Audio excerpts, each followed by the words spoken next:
You're watching LMCC, your community TV.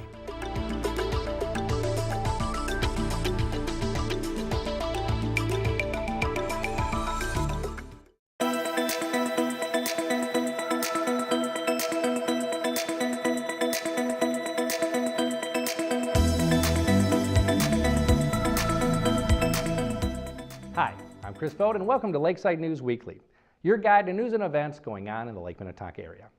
On today's show, we'll travel back in time to the days when pioneers were settling the Lake Minnetonka area. For over 100 years, the Western Hennepin County Pioneer Museum's mission has been to promote and preserve heritage.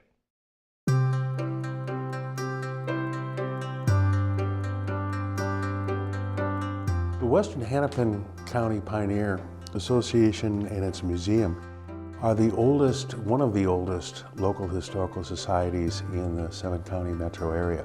And in 1907, they had a gathering of the original territorial pioneer families and their descendants, and it was decided at that time to formally organize.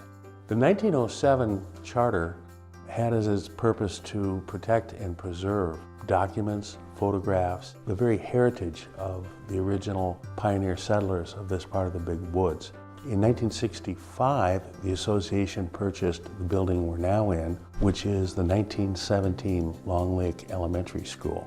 The Pioneer Association is an all-volunteer organization. There are no paid staff. We have volunteer opportunities available all the time and would welcome community support. Among the many items that we have here at the museum are items, artifacts, household furniture, furnishings, clothing that came from the original territorial pioneers and their descendants. We have a terrific collection of very rare and unusual guns. We have a moose head that came to us from a local family. That particular moose was shot by former President Theodore Roosevelt, and he had given that trophy head to James J. Hill, and for many decades that trophy head hung in one of James J. Hill's hunting lodges. One of the prized artifacts is actually pre-European, pre-American. It is a dugout canoe. The canoe was originally discovered in 1934 on the southwestern shore of West Arm Bay in Lake Minnetonka. Through radiocarbon dating in 2014, was discovered to have been manufactured sometime between 1025 AD and 1165 AD. So it's roughly 1,000 years old. One of the things the museum does is it has an extensive archives, and so we're very proud and very interested in not only preserving and protecting the history and the heritage of Western Hennepin County, but also in promoting that.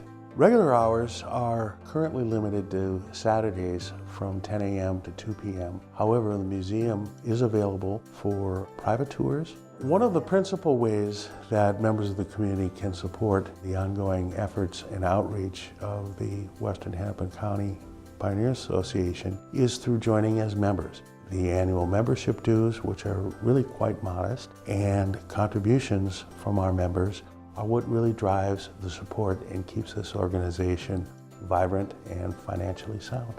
There are a lot of opportunities here for members of our community to become involved, and I would encourage anyone that has any interest in local history, family history, regional history, to come by and visit and talk with our wonderful volunteers.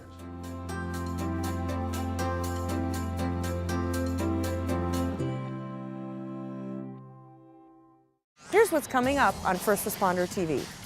We'll meet the new Minnesota State Fire Marshal, Bruce West, and highlight how to prevent and the dangers of carbon monoxide in the home. Jason Moss, the 2014 Mountain Firefighter of the Year, goes above and beyond to serve the community on making a difference. Special deputies are volunteers who perform valuable law enforcement services. Will spotlight these dedicated citizens on Safety Source. First Responder TV airs daily on LMCC's Channel 12. Twinkle, twinkle, little star, how I wanna know what you are.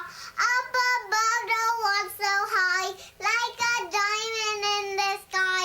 Twinkle, twinkle. The odds of a child making it to Broadway, 1 in 11,000. The odds of a child being diagnosed with autism, 1 in 150. You know the odds of autism, Now learn the signs. Go to autismspeaks.org. The Lake Minnetonka Studio Arts Tour is fast approaching. It will be held on Saturday, May 2nd and Sunday, May 3rd.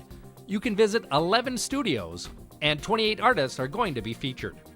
For more information or to obtain a brochure, go to lakeminnetonka-studiotour.com.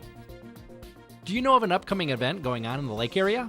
Email us at lmcc@lmcc-tv.org. We'll be right back. So, do you think you have to smoke to get lung cancer? Think again. Lung cancer is the invisible cancer. It kills twice as many women as breast cancer. Lung cancer causes more deaths than most cancers combined. I never smoked, but I was diagnosed with lung cancer while serving my country in the Persian Gulf.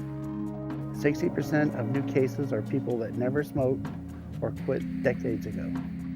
More young people are diagnosed with lung cancer each year. It is becoming an epidemic among young women.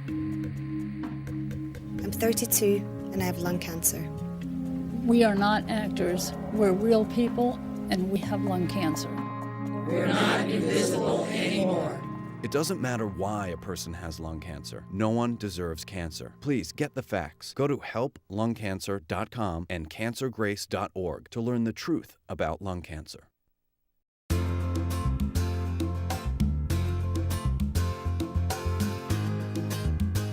I issue building permits. I work on the annual budget.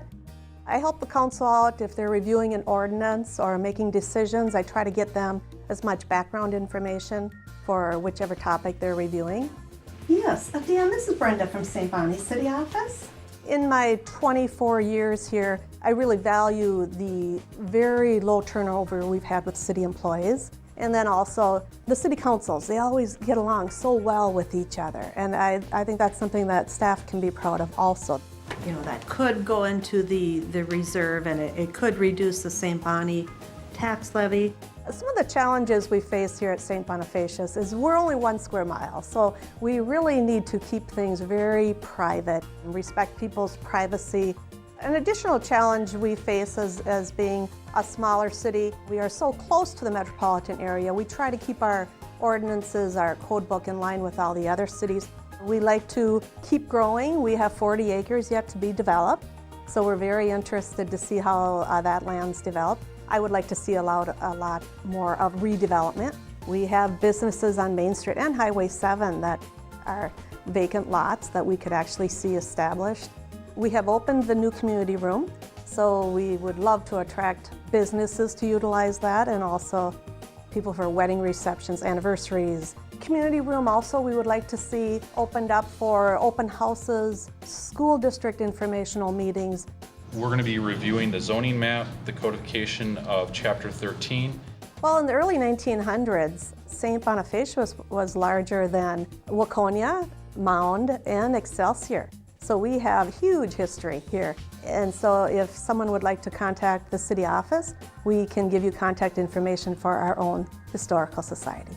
In St. Bonifacius, wonderful place to bring your family here and to watch them grow, attend the schooling here. We have college right down the road here. And even the brand new residential developments we have in town, people get out and they visit their neighbors. They have said to our city staff that that's something that they haven't seen in the past cities that they've lived in.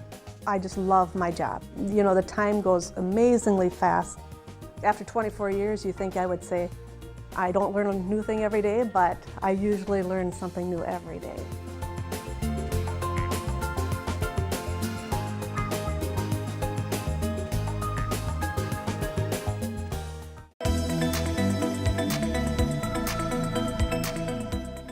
Well, there you have it, news and events happening around the Lake Minnetonka area.